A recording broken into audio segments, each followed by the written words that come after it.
Hell of a thing. A soccer coach discovered and is now exposed as a deviant predator. Put up the picture full mass. This is a hell of a story.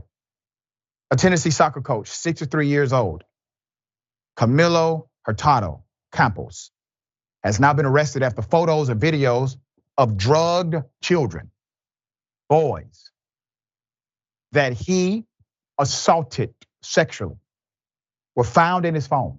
The offender left his phone at a restaurant where employees found the phone, right? They go through the phone in order to figure out who does it belong to get it back to the rightful owner.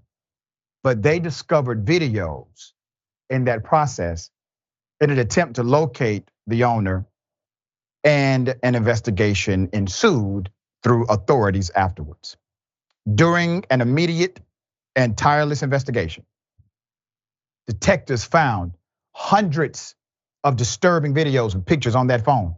Franklin police said in a statement, in many of them, Campos recorded himself raping unconscious boys between approximately 9 and 17 years old.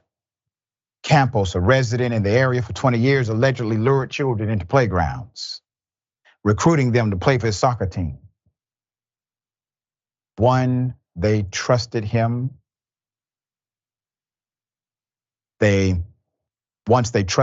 brought them to his home where he drugged them and he violated them and recorded them. The police found video evidence on his phone. Video evidence of sexual abuse of at least 10 children. 2 of the victims have been identified thus far, and police are working to track down the rest. Detectives said the children are all unconscious in the videos and may not realize that they have been victimized. Campos is being held on charges of rape of a child, sexual exploitation of a minor. More charges are expected to be filed as the investigation continues. He has been a soccer coach for many, many years. I want to say this because when we do stories like this, it is to remind parents and youth workers, those that mentor, those that mother, those that father, those that guide. There are some real monsters in this world, and they come as angels of light, as messengers of goodness.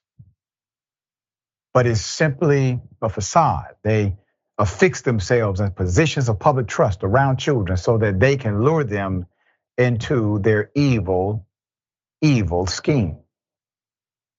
How did this happen? How did he get discovered? Because he left his cell phone.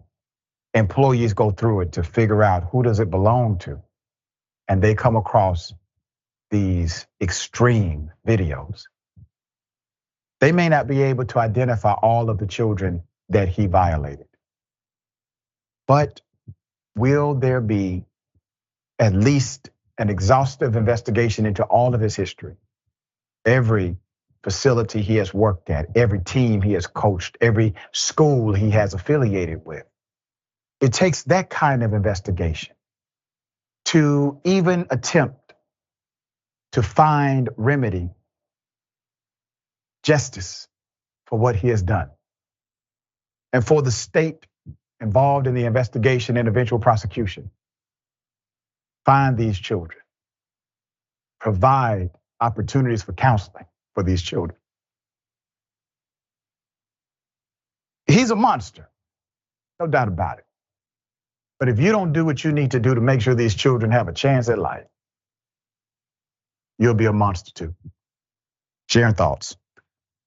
100%, I concur. He may be among the worst monsters that we've known, okay? And like Larry Nassar, okay?